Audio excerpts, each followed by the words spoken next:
Welcome to STV. నా పేరు శ్రావ్య. Bulletin updates చూద్దాం. Telangana film development corporation chairman గా దిల్రాజు అలియాస్ వెంకటరమణారెడ్డి ప్రమాణ స్వీకారం చేశారు. ఉదయం ఆయన ఛాంబర్లో ప్రత్యేక పూజలు నిర్వహించి చైర్మన్ గా బాధ్యతలు స్వీకరించిన దిల్రాజు మాట్లాడుతూ ముఖ్యమంత్రి రేవంత్ రెడ్డి, మంత్రి కోమటిరెడ్డి వెంకటరెడ్డికి కృతజ్ఞతలు తెలిపారు. తెలుగు సినిమాకు పూర్వ వైభవం తీసుకురావాలి, అందుకు అందరి సహకారం కావాలన్నారు. తెలంగాణ సంస్కృతి అభివృద్ధికి కృషి చేస్తానని చెప్పారు. ఫిల్మ్ ఇండస్ట్రీకి, ప్రభుత్వానికి మధ్య వారధిగా పనిచేస్తానని, సినీ పరిశ్రమలోని అన్ని విభాగాల సమస్యలతో పాటు డిస్ట్రిబ్యూటర్స్ సమస్యల పరిష్కారానికి కృషి చేస్తానంటూ హామీ ఇచ్చారు. Tiruvuru TDP MLA Kolikapudi Srinivasa Rao belt షాపులపై కన్నేశారు. స్థానికంగా ఏర్పాటు చేసిన బెల్ట్ షాపులను దగ్గరుండి మరీ క్లోజ్ చేయించారు. బెల్ట్ షాపులకు మద్యం సరఫరా చేసే వైన్ షాపులను మూసివేయాలని ఆయన ఎక్సైజ్ అధికారులను ఆదేశించారు. 48 గంటల తర్వాత నేనే ప్రత్యక్ష కార్యాచరణకు దిగి ఈ తిరువూరులో మద్యం లేకుండా చేసే బాధ్యత నాది.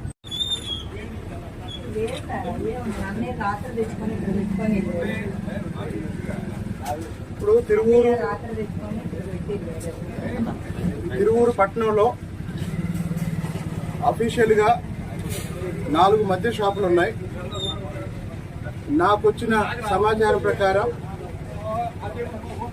ఒక 35 బెల్ట్ షాపులు ఉన్నాయి. ఈ 35 బెల్ట్ షాపులతో పాటు నియోజకవర్గంలో 4 మండలాల్లో మొత్తం 130 దాకా బెల్ట్ షాపులు ఉన్నాయి.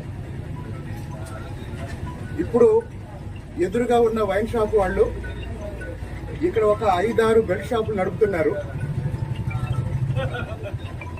ముందు ఈ వైన్ షాపుని లైసెన్స్ క్యాన్సిల్ చేయాలి. ఆ తర్వాత పదండి.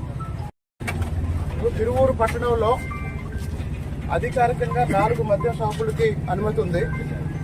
కానీ ఈ 4 మద్య షాపుల యజమానులు పట్టణంలో దాదాపు 35 నుంచి 40 బెల్ట్ షాపులు నడుపుతున్నారు. కాబట్టి తిరువూరు పట్టణంలో ఉన్న 4 మద్య షాపుల లైసెన్స్ రద్దు చేయాలని ఇప్పటి వరకు మహిళలు ఎంతోమంది నా దగ్గరకు వచ్చి మదర్ రోడ్లో కానీ మిగతా ప్రాంతాల్లో కానీ, ఇప్పుడు ఈ వైన్ షాప్ చూడండి, చుట్టుపక్కల అన్ని నివాస గృహాలు, సాధారణ కుటుంబాలు ఉండే ప్రాంతం. ఇటు బస్టాండ్ ఈ గేట్లో నుంచి వచ్చే వాళ్ళందరూ ఇటే వస్తారు. ఈ వైన్ షాప్ వల్ల ఉదయం నుంచే ఈ రోడ్డు మొత్తం తాగుబోతులు కూర్చొని వచ్చేపోయే వాళ్ళకి ఇబ్బంది కలిగిస్తున్నారు. దానికి తోడు తిరువూరు పట్టణంలో ఉన్న ఈ 40 బెల్ట్ షాపుల్ని తీసేయాలంటే ఈ 4 మద్య షాపులు ఎవరైతే ఉన్నారో ఈ 4 మద్య షాపుల లైసెన్స్ వెంటనే రద్దు చేయాలి. రైతు బీమా సొమ్ము కోసం చావు నాటకమాడి చిక్కిన 2 రైతులు గుట్టురట్టయింది. మెదక్ జిల్లా గుట్టికిందపల్లి గ్రామానికి చెందిన శ్రీను, మల్లేశం చనిపోయినట్లు నమ్మించి డెత్ సర్టిఫికెట్లు తీసుకుని రైతు బీమాకి దరఖాస్తు చేయించాడు మాజీ సర్పంచ్ కుమారుడు. బీమా సొమ్ము 10 లక్షల రూపాయల్లో కొంత మొత్తం తీసుకుని జల్సా చేశారు. అయితే ఇటీవల ఇంటింటి సమగ్ర కుటుంబ సర్వేలో వీరి చావు నాటకమని తేలింది. దీంతో 2 రైతులు ఇళ్లకు తాళాలు వేసుకుని కుటుంబాలతో సహా పారిపోయారు. పోలీసులు వీరి కోసం గాలిస్తున్నారు. రైతుల చావు నాటకంలో కీలక సూత్రధారి మాజీ సర్పంచ్ కుమారుడని అదుపులోకి తీసుకుని ప్రశ్నిస్తున్నారు పోలీసులు. ఈరోజు మేము గుట్టకిందిపల్లికి ఒక 2 క్రైమ్లలో ఇన్వెస్టిగేషన్ పర్పస్ వచ్చినాము. క్రైమ్ నంబర్ 255/2024, నెక్స్ట్ వచ్చేసి 256/2024, 2 కేసులలో ఇన్వెస్టిగేషన్ పర్పస్ వచ్చినాము. దీని ఉద్దేశం ఏంటంటే ఈ గుట్టకిందిపల్లిలో ఒక 2 వ్యక్తులు చనిపోకుండానే చనిపోయినామన్నట్టుగా క్రియేట్ చేసి ఇక్కడ ఉన్నటువంటి ఆఫీసర్లను చీట్ చేసి రైతు బీమా తీసుకోవడం జరిగింది. దాంట్లో భాగంగానే మేడం గారు మొన్న వచ్చి మాకు పిటిషన్ ఇస్తే ఇమీడియట్లీ నేను ఎఫ్ఐఆర్ రిజిస్టర్ చేయడం జరిగింది. దీంట్లో భాగంగా ఈరోజు ఇక్కడికి వచ్చినాము. అప్పటికే ఎవరు లేరు, ఇళ్లలో ఎవరు లేరు, అన్ని తాళాలు వేసి ఉన్నాయి.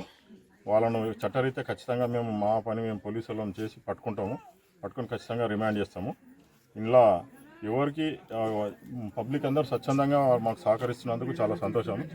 మేము పై ఆఫీసర్ నోటీసులో పెట్టి ఇంకా ఏదైనా ఫర్దర్ ఇన్వెస్టిగేషన్ ఎవరైనా ప్రోద్బలంతో కానీ ఎవరైనా ఇంకేమైనా వాళ్ళు ఎవరెవరు ఇన్వెస్టిగేషన్ ఎట్లా ఉంటే అట్లా దాని ప్రకారం చేసి వాళ్ళందరినీ ఖచ్చితంగా రిమాండ్ చేస్తాము, చట్టరీత్యా చర్య తీసుకుంటామని చెప్పేసి తెలియజేస్తాం.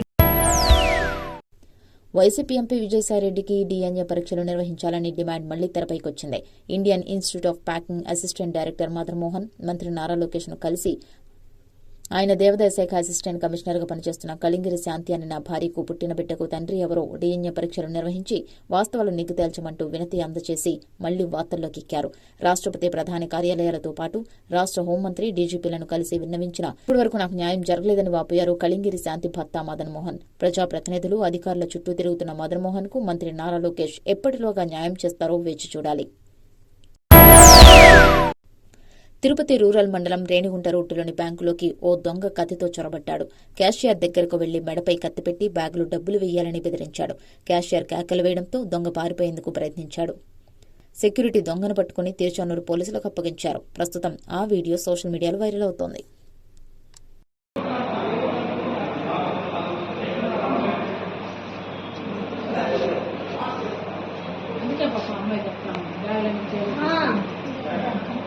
డోర్ తెరుచుకొని ఉంటాను. ఆ డోర్ మీరు ఓపెన్ చేసి పెట్టారు కదా మేడం, చెప్పండి. మరి ముందు గేట్ క్లోజ్ అన్ని కట్టుగా ఉంటాయి. షట్టర్ దగ్గరికి వేస్తే సెక్యూరిటీ ఆఫీసర్ ఏం చెప్పినా మీకు ఈజీ నచ్చదు ఎవరికే కానీ. ఏముందో చెప్తాడు.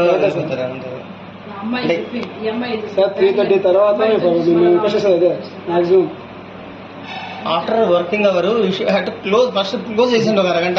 ఎవరు సార్ ఇదే సార్ మీరు చెప్పండి, మీకు తెలియదు ఆ విషయం సార్, మీరే చెప్పండి సార్. ఎన్ని బ్రాంచ్లో చదవట్లేదు అట్లా. ఆ బాబు చెప్పింది వచ్చి ఎవరా బాబా అకౌంట్ ఓపెన్ చేస్తాను సార్ సార్ మనం మాడింది రికార్డ్ అవుతుంది సార్. సారీ.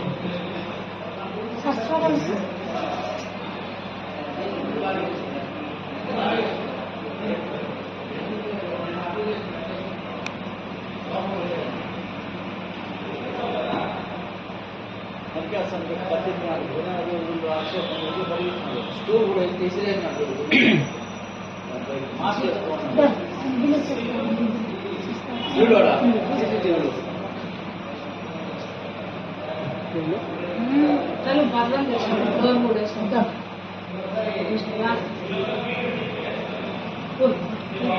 పెట్టినాడు మేడం అర్జుడు ఎట్లా పెట్టినాడు ఇంకో సార్ చల్లా బాగా తాన్నాడు పట్టుకొని.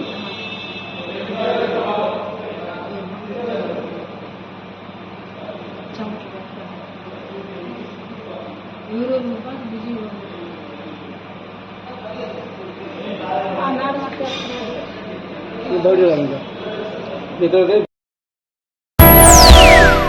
ఇవి ఇప్పటి వరకు ఉన్న bulletin updates. Keep watching STV.